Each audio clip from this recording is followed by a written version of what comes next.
বাসায় খাওয়ার জন্য কিছু ওল রোপণ করব। এই জন্য আজ বাজারে এসেছি ওল ক্রয় করার জন্য। দেখতে পাচ্ছেন যে কত সুন্দরভাবে ওল বিক্রয় হচ্ছে এখানে।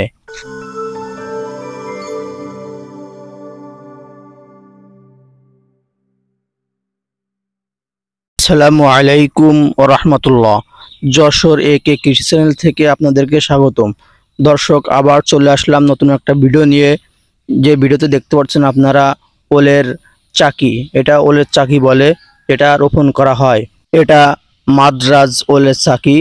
দেখতে পাচ্ছেন যে কত সুন্দরভাবে সাজিয়ে রেখেছে এবং বিভিন্ন লোক এক একটা করে, কেউ 5টা, কেউ 10টা, কেউ 20টা করে ক্রয় করতেছে বাসায় লাগানোর জন্য।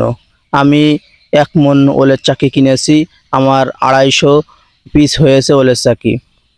এই দেখতে পাচ্ছেন যে এগুলা হলুদ, তারপরে এই যে আদা, এই বিভিন্ন রকমের বীজ এখানে পাওয়া যায়, যেরকম মেটে আলু ও দেশি ওল, মাদ্রাজ ওল, এইসব ধরনের ওলের চাকি এখানে পাওয়া যায়।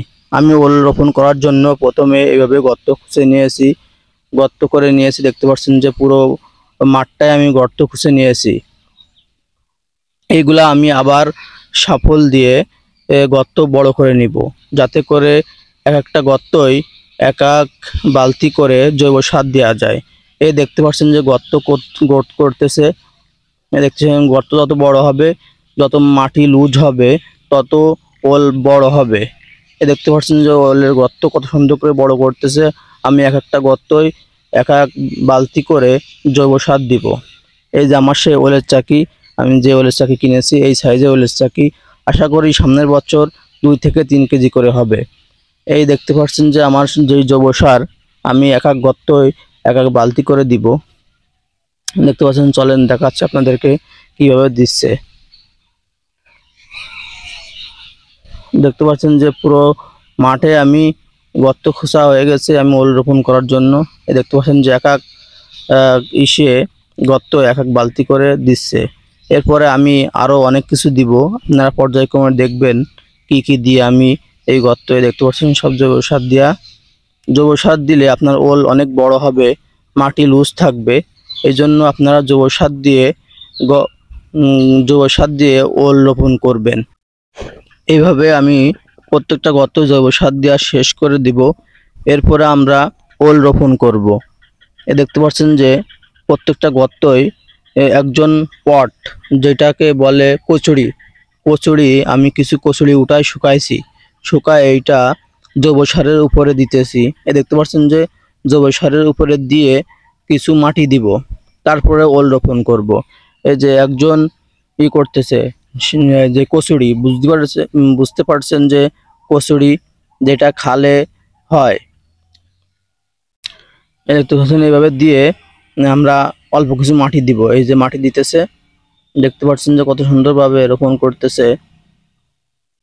অল্প কিছু মাটি দিয়ে আমরা এবার ওলের চাকি দিব। এবার ওলের চাকি দেন, এই তো ওলের চাকি দিয়েছে। এবার এই যে সুন্দরভাবে দিয়ে এবার লুজ মাটি, যে মাটি ঝুরঝুরে থাকবে ওই মাটিটা দিব। চাপ দিবেন না, যাতে করে চাপ দিলে আপনার ওলের যে মাথা, এটা ভেঙে যাওয়ার সম্ভাবনা থাকে। এই জন্য হালকা করে মাটি দিয়ে দিব, যাতে করে না ভাঙে। সেভাবে কোনো রকম দিয়ে আমি মুখটা বন্ধ করে দিব। এই দেখতে পাচ্ছেন যে আমার লাগানো হয়ে গেছে। এইভাবে আমি পুরো ওলটা এইভাবে লাগিয়েছি কচুরি দিয়ে এবং জৈব সার দিয়ে। কচুরি যখন পানি পেয়ে পচে যাবে, তখন আমার জৈব সারের কাজ হবে এবং মাটি লুজ থাকবে। দেখতে পাচ্ছেন আরেকটা লাগাচ্ছে। দেখতে পাচ্ছেন যে এইভাবে যত ঝুরঝুরে মাটি দিতে পারবেন, তত আপনার ওলের চাকিগুলা সুন্দরভাবে চারা বের হবে, দ্রুত বের হবে এবং চারাও ভালো হবে। এই জন্য আপনারা সবসময় চেষ্টা করবেন যে বেলের দোআঁশ মাটিতে ওল লাগানোর জন্য, তাহলে আপনাদের ওল ভালো হবে এবং অনেক বড় হবে। বেলে মাটিতে ওল ভালো হয় এবং ওল অনেক বড় হয়। এই যে আমার পুরো ক্ষেতের আমার ওল লাগানো হয়ে গেছে এবং আমি ওল লাগানোর পরে প্রত্যেকটা ওলের মুখি উপরে আবার সেই কচুরি দিয়ে দিয়েছি, যাতে করে রোদের তাপ না লাগে। রোদের তাপ লাগলে ওলের চাকির চারা মরে যেতে পারে। এই জন্য আমি আবার কচুরি দিয়ে ঢেকে দিয়েছি। দর্শক আজ এ পর্যন্ত, দেখা হবে পরের পর্বে। নামাজ বেহেশতের চাবি, নামাজ বাদ দিয়ে না বন্ধু, এপারের চেয়ে ওপারের জীবন বেশি সুন্দর।